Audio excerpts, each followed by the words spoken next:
Yo YouTube, was geht ab und willkommen zurück zu einem weiteren Video auf meinem Zweitkanal. Wir reagieren heute auf die krassesten und verpacktesten Waffen, die wir in 4 Jahren Warzone bis jetzt hatten. Von Warzone 1 bis Warzone 3 gab es ja immer mal wieder einfach so Waffen, die mehr overpowered waren, als es von Activision eigentlich vorgesehen war. Und dann hat sich Activision binnen 1-2 Tagen wirklich einfach um die Waffen gekümmert, weil die einfach nur so bodenlos krank sind. Und das Ganze schauen wir uns heute an. Es gibt nämlich einen YouTube-Channel, den habe ich vor kurzem erst für mich entdeckt. Der heißt Ordinary Plays und der macht ganz, ganz viele interesting Videos, auf die man alle mal reagieren könnte, was ich auf jeden Fall machen werde in den nächsten paar Videos. Und zwar schauen wir uns heute an The Entire History of Broken Guns in Warzone. Ich bin aber auch interessiert an The Entire History of the Warzone Meta. Also so die Meta-Waffen in den letzten 4 Jahren, das würde mich auch interessieren. Also es gibt ein paar Sachen. Ich glaube, den Channel, den werden wir jetzt öfter sehen in den nächsten paar Tagen und Wochen, ja? Aber wir schauen uns das Ganze mal an und ich gebe meinen Senf dazu.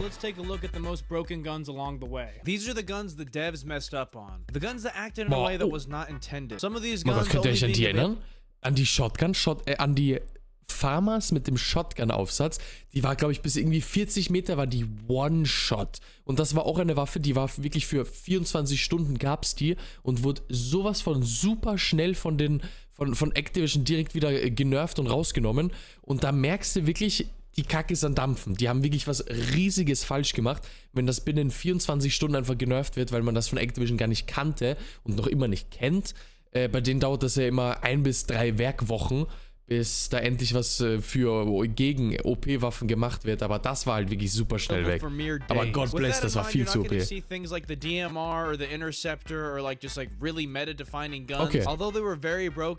Es gibt keine DMR oder die Interceptor, also die MTZ Interceptor, weil sie einfach Meta-Waffen waren, aber nicht jetzt irgendwie komplett crazy verpackte Waffen.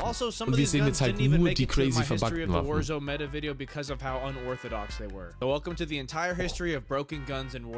Oh mein Gott, daran kann ich mich auch erinnern. Es tut mir leid, dass ich gerade so viel stopp. Daran kann ich mich auch erinnern. Das war die SPR oder SPX. Ich glaube, die SPR war das. Und die war eine Zeit lang die Hitscan. Hitscan bedeutet, egal auf welche Range, du bist immer, wenn du auf dem Kopf von dem Gegner drauf bist, ohne Bullet Velocity einzuberechnen, hast du immer einen Headshot gemacht, egal auf welche Range. Die hatte so eine krasse Bullet Velocity, dass die auf jede einzelne Range, egal ob der einen Kilometer oder 2 auch entfernt war die immer Hitscan. Das war so krank. So, ich versuche jetzt weniger. Boah, Snake Shot. Snake Shot dann auch noch mit sorry, ich pause schon wieder. Snake Shots mit, wie sind diese Rounds, die so OP waren? Da gab es so Munition, die du in die Waffe reingeben konntest, wodurch die Waffe nochmal mehr Damage gemacht hat. Hast du halt in jede Waffe reinstecken können. Schreib's mir gerne in die Kommentare, ich hab's komplett vergessen. Wie heißen die nochmal? Ja, die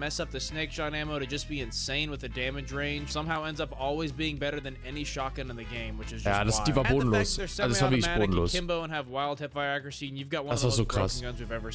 Die war wirklich insane. Die habe ich auch sehr, sehr gerne gespielt, die Snake Shots. Schau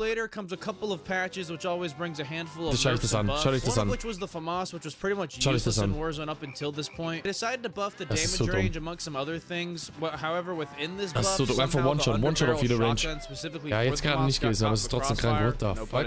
And resulted in one of the craziest exploits we've ever seen in Warzone history. The attachment was a one-shot kill at a pretty considerable distance, which no other shotgun was capable at this point. If your first shot didn't down them, it really didn't even matter because the fire rate and the hip fire accuracy was also really good on this. But I would say the craziest thing about this is that it didn't even take up a weapon slot since it was an attachment. So you still had a fully functioning Famas for your mid-range engagements, which wasn't anything crazy, but was still pretty dang good. Then you had probably the Kar98 as your secondary and you were covered at all ranges. Also bitte schau dich das an, das ist so krass. Sein Gegner hat sie auch gerade verwendet, er wurde von der gekillt. Das ist also no joke, das war wirklich nur für 24 Stunden. Ich verstehe nicht, wie Husker so viele Clips dadurch farmen konnte. Das ist ja richtig krank. Aber das war für 24 Stunden, war das wirklich komplett broken. Du hast dieses Spiel einfach nicht spielen können für 24 Stunden, wenn du diese Famas nicht hattest. Das war so ein extra Aufsatz, der zu irgendeiner Season einfach dazugekommen ist. Und den hast du erstmal freischalten müssen. Und sobald du den hattest, also hatte keiner mehr eine Chance. Das war so lustig. Ich habe das richtig enjoyed. Also immer mal wieder so komplett broken Sachen immer mal wieder reinzubekommen und zu spielen, macht als Abwechslung wirklich Spaß. Wirklich Spaß.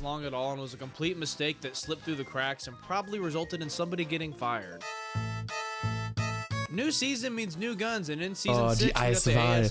Zeigt jetzt die Eiswahl, mit der man so krass wallbangen konnte? Ja, oh mein Gott, das war so krank. Man hat die damals, man sieht es rechts unten, er hat Schnappschussgranaten dazu gespielt.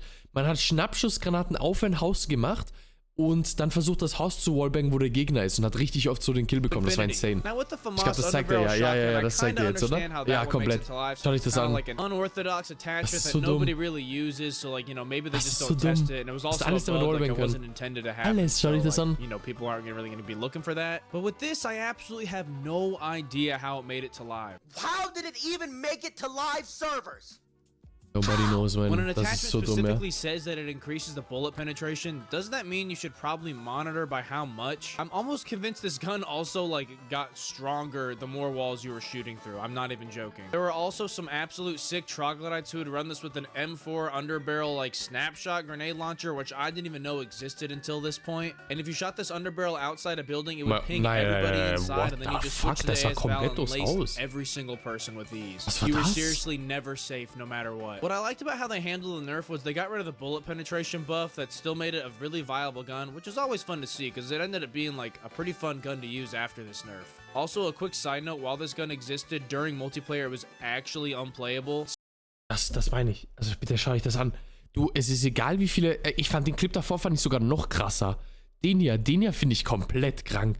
Wie viele Wände sind das dazwischen? Das sind komplett viele Wände dazwischen, what the fuck? Wie kommt dann die... Also, wow, ey, ich bin ein bisschen sprachlos, bin ich ehrlich. Also das ist schon sehr krass. Also, a quick side note, while this gun existed, during multiplayer, it was actually unplayable. Seriously felt like you were in a hacked lobby because you would just get laced through walls every time you respawn, especially if you were playing shipment. Seriously, just a wild time to be playing the game. Schrecklich. Crazy thing about the SPR is that it also launched with Season 6 SPR, alongside the AS-Val. Alter. That means everything I'm about to mention coexisted with everything I just talked. Egal auf welche Range... Diese Clips jetzt, schau euch die Clips an, egal welche Range, sobald du auf den Gegner drauf bist und abdrückst, ist das ein Hit. Du musst nicht Bullet Velocity ein. Everyone was pretty hyped. One shots to the head and has pretty quick mobility, which was looking to compete with the Kar 98, which everybody already loved. Well, let me tell you, this was a Kar 98 murderer. This had all the perks of the Kar 98, but the only difference was the damn thing was hitscan. For those that don't know what hitscan is, it's when the bullet of the gun is a laser and essentially doesn't really exist in real time. Teleports across the entire map immediately, which means no bullet drop and no bullet time. So when a gun's velocity is infinite and also one shots to the head, it causes a lot of imbalance and also rewards a lot of people who have no idea how to snipe. I mean, seriously, hitting 300 plus meter snipes was just like a breeze. The game honestly kind of turned into CSGO for a minute, since it was just like all you had to do was aim for the head no matter. Das ist halt, also er hat es gerade schon gesagt, aber für schlechte Spieler war das halt wirklich, das war wunderschön. Die haben sich die ganze Zeit einfach in Downtown auf die Häuser gecampt und haben dich von überall snipen können. Also da hat auch, keine Ahnung, wenn 4 Leute gleichzeitig auf dich snipen, wird halt einer von denen hitten. Das kriegen die schon irgendwie hin, das ist halt, wow, das war krass. Also no joke, die D-Meter war richtig krass, hat aber auch richtig Spaß gemacht. Aber es gab keinen Zeitpunkt in Warzone, würde ich sagen, an dem du so oft gesniped wurdest wie mit dieser SPR. Weil wie gesagt, damit kann jeder hitten. Also natürlich super krass die Waffe für Leute, die halt ohnehin schon snipen können. Aber für schlechte Leute ist die halt auch krass. Die macht halt egal wen, die macht alle einfach besser. And looking back at it, this may have been the most unstable state of the game when you think of this existing simultaneously with the AS-Val. There's also a theory that they purposely make the new guns bugged and broken so it like drives. Das machen die immer. Es ist sehr wahrscheinlich, dass sie das gemacht haben. Also er meinte gerade, für die Leute, die es nicht verstanden haben, er meinte gerade, dass es eine Theorie gibt, dass sie die SPR, weil die kam mit dem Battle Pass, dass die SPR absichtlich besser gemacht haben, sodass sich der Battle Pass besser verkauft. Und das ist jetzt nicht so weit hergeholt. Es kommt einem immer mal wieder so vor, als würde das Activision absichtlich machen. Wie zum Beispiel diese Shotgun. Die Haymaker, die war schon mal krass, wurde dann genervt und ist jetzt wieder krass. Die haben einen Aftermarket-Part auf die Waffe draufgepackt und jetzt plötzlich auch ganz viele Skins zu der Waffe im Shop, zu der Haymaker, und sie ist auch im Battle Pass und allem. Und also das ist immer mal wieder, dass sie das machen. Die machen immer mal wieder, machen sie irgendwelche Waffen, die gar keinen Sinn machen, wie die Sidewinder auch schon wieder. Buffen sie so krass, dass sie gut werden, sodass sich Leute Skins dazu kaufen, Battle Pass dazu kaufen. Ist richtig krass. Also ist keine Conspiracy Theory, das ist wahrscheinlich Facts. Now at this point, it's been about a year and some change since we've had anything game-breaking in Warzone at this time, aside from the DMR. Oh, er hat Cold War komplett geskippt. Es gab keine broken Cold War Waffe, oder was? Of course. Okay. But this blissful period would come to an end once the Akimbo double barrel shotguns would make an appearance in Warzone. Daran kann ich mich auch erinnern, aber das war jetzt nicht so krass, finde ich. Genau, es waren nur 2 Schüsse, also du musst halt wirklich damit hitten. And we're being completely abused since this was at the height of the rebirth craze. Ja, ich nehme alles zurück. Also, what the fuck. And obviously we know Rebirth is a very close quarters map, so this is just what everybody was running, and it was just kind of like, who would get the first shot off? That's all it was. Not even about aim, really. You think only ja, ich kann mich erinnern, ich habe zu dem Zeitpunkt wirklich keine Rebirth gespielt, weil es gar keinen Sinn gemacht hat. Das hat wirklich gar keinen Spaß gemacht mit dieser Shotgun. Achso, du hattest sie natürlich selbst. Ja. Ist schon sehr hässlich. Die ist schon sehr hässlich, die Waffe. Warzone 2 Launch. Okay, jetzt bin ich... Wir sind jetzt 5,5 Minuten into the Video und wir sind jetzt schon bei Warzone 2. Crazy. Das ist jetzt schon im Jahr 3 eigentlich fast, oder? Jahr 2,5. Die war schon sehr OP. Das war schon wirklich sehr dumm. Die hat aber nur 8 Schuss pro Waffe. I'm not sure how, but they can never get the Akimbo attachment right. In this instance, I'm pretty sure it was bugged to double the damage, but double the damage per gun, so in theory it was quadrupling the damage in total. This resulted in you being able to one-shot anyone who was fully plated as long as you hit both shots in the head. Ich kann mich erinnern, das war wirklich dumm. Ich bin gar kein Akimbo-Fan eigentlich, aber mit der P890 Akimbo, es gab, glaube ich, keine Meter bis jetzt in 4 Jahren Warzone, mit der ich so confident war, in ein Haus reinzupushen. Wenn die Gegner keine Akimbo-Pistolen hatten, war das wirklich, also als Maus- und Keyboard-Spieler fühlt man sich ohnehin schon wirklich sehr unconfident, in ein Haus reinzupushen und dann auf Close Range die Leute zu killen. Aber mit dieser Waffe wirklich, das war schon geil, war schon sehr nice. War schon sehr geil. Super broken with a crazy rate of fire and also like insane fire accuracy. This was ruining endgames left and right. The amount of people who would run riot shield and just rush your building with confidence because all they had to do was just spam left and right. Ja, 100%. Ich ja genauso. Ich habe das ja genauso gemacht. Because this would have been extremely annoying. Remember when I said at the launch of Warzone 2 there wasn't a sniper that could one-shot? Well, that was actually kind of a lie. The new Victus XMR at the time had a bug where if you put the explosive ammo, it could one-shot. Now, I don't really consider this broken at all, but I thought it was worth mentioning since technically it wasn't functioning how the developer... Okay, das ist ein fairer Call. Diese Victus, die war am Anfang One-Shot, während es eigentlich keine One-Shot-Sniper in Warzone 2 gab. wanted it to. Like, they were super duper anti-one-shot headshots. Wow. We can also sprinkle the fact that a few months later, the incendiary ammo would also get bugged into allowing a one-shot with certain snipers, which again, I don't think is broken. Aber dann kann ich mich gar nicht mehr erinnern. Haben die wirklich einfach One-Shot-Sniper abgeschafft in Warzone 2? Dann kann ich mich gar nicht erinnern. Ehrlich? Und dann kam das dazu, dann kam das irgendwann wieder mit... 100%, da gab es ja so viel Aufruhr. Da gab es ja so viele Leute, die sich dann aufgeregt haben. Mitten in Warzone 2 relativ am Ende, wo sie dann Explosionsmuni dazu gegeben haben, weil mit Explosionsmuni konnte dann jeder Sniper One-Shot sein. Außer die Signal. Daran kann ich mich erinnern. Voll. Deswegen war das wahrscheinlich, also ich habe die nie gespielt, ich habe die auch nie wirklich gesehen, aber war wahrscheinlich dann komplett broken, wenn plötzlich eine Sniper One-Shot ist, obwohl sie eigentlich nicht One-Shot sein dürfte. Okay. Definitely not what they had in mind. Also for fun, let's go ahead and mention the St. Patrick's Day Sniper. Oh mein Gott, die war so krank. Bug, this was fully intended. Das war so ein St. Patrick's Day Event, wo du am Ende vom Regenbogen hast du eine One-Shot-Sniper gefunden. Die war aber nicht nur One-Shot auf den Kopf, sondern One-Shot auf den ganzen Körper. Egal wo du hinschießt, die war immer One-Shot. Das war so dumm. Das war so Quatsch. Torso, it would one-shot down no matter what. After all these bugs, like towards the end of Warzone 2, they finally decided to make explosive ammo one-shot with as long as it was a bolt-action sniper rifle. Warzone 2 sniping was an absolute Jetzt so Spaß gemacht. Not much to say here other than the snake shot ammo got bugged. I'm not really sure how this got brought back into the game. The only thing that was like extra sucky about this was the surge was in the game, so people were abusing this at an all-time high. At least with Warzone 1, we only had Verdansk, so there was like minimal situations where you could use them, but ja, das stimmt. Er hat gerade gesagt, in Wiederauferstehung wirklich diese Snake-Shot-Sachen in Wiederauferstehung ist wirklich zum Kotzen. Damals hatte man nur Verdansk, also man hat es nur auf Verdansk spielen können und da hattest du nicht so unfassbar viele Close-Range-Fights, aber in Wiederauferstehung hast du halt, naja, hauptsächlich Close-Range-Fights. Deswegen hat halt wirklich jeder gespielt. Die war Quatsch, diese Lockwood, die hat mich so abgefuckt. Also da kommen wir jetzt wieder zu dieser Sache